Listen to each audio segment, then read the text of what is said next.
Mukhang alanganin ang lagay ngayon ng Barangay Ginebra mga tiyong dahil makakaharap nila sa pangalawang pagkakataon ang Meralco Bolts. Matatandaan na sa una nilang paghaharap ngayong conference, Ginebra ang nakakuha ng panalo 84-75. Pero ngayon, ibang Meralco na yung kanilang makakaharap. Bakit?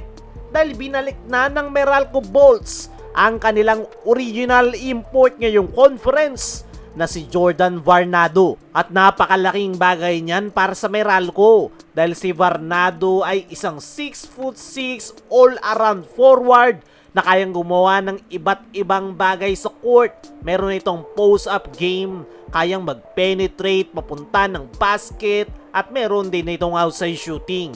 Kaya malaking challenge yan para sa Barangay Ginebra dahil hanggang sa ngayon, hindi pa rin nila tuluyang nasusolusyonan ng mga problema nila ngayong conference. At isa pang malaking storyline sa larong yan ay posibleng ito na rin ang magiging huling laro ni Riley Grigsby bilang import ng Barangay Ginebra. Kaya kahit alanganin ng sitwasyon ng Ginebra sa kanilang magiging rematch, ay paniguradong gusto ng Ginebra na makapagpakita ng magandang performance para tapusin ng maayos ang conference ni Riley Grigsby. Pero ano nga ba ang kailangan gawin ng Ginebra para manalo? Una, yung kanilang strong start. Kailangan nilang maganda agad yung kanilang simula. Isa sa problema ng Ginebra ay kapag nagiging mabagal yung kanilang simula, nahihirapan silang humabol. Kaya this time, hindi pwedeng mabagal yung kanilang panimula. Kailangan, pag-start pa lang ng laro ay high energy agad para agad na makapag-establish ng momentum. At the same time, mas madali nilang makokontrol ang tempo ng laro. Pangalawa ay total teamwork. Hindi pwedeng isa o dalawang players lang ang magdadala ng kanilang opensa. Kailangan lahat may contribution. Kapag nag-step up ang buong lineup, mas magiging unpredictable ang Ginebra at hindi madaling mababasa ng Meralco ang kanilang opensa. At panghuli sa kailangan gawin ng Ginebra ay strong finish. Hindi sapat na maganda lang yung kanilang simula. Kahit gaano kaganda yung performance ng Ginebra sa kanilang panimula, ay walang kwenta yan kapag nag-collapse sila sa dulo. Kailangan nilang maging compose hanggang fourth quarter dahil dun na talaga nagkakaalaman kung sino ang makakakuha ng panalo. At para manatiling fresh yung mga players ni Coach Tim, lalo na yung kanyang starting five, malaking bagay rin kung mapapalawak ni Coach Tim yung kanyang player rotation.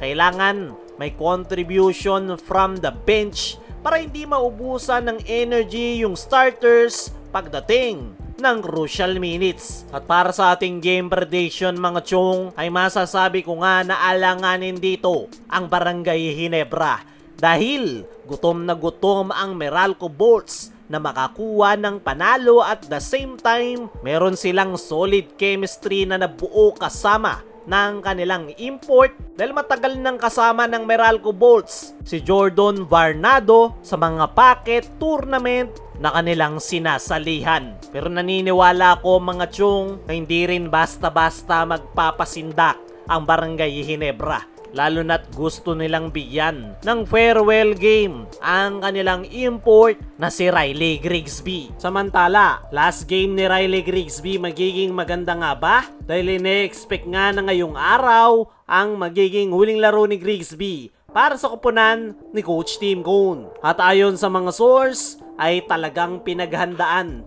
ng Barangay Ginebra yung magiging farewell game ni Riley Grigsby sa Barangay Ginebra. Dahil gaya nga ng sabi natin kanina, gusto nila ng maganda at strong finish ni Riley Grigsby sa kanilang kupunan. Expected nga rin na more on si Riley Grigsby ang gagawa sa kanilang magiging laro kontra Meralco. Dahil gusto nga ng Barangay Ginebra coaching staff na makita at bigyan ng pagkakataon si Riley Grigsby nang magpakita ng magandang performance.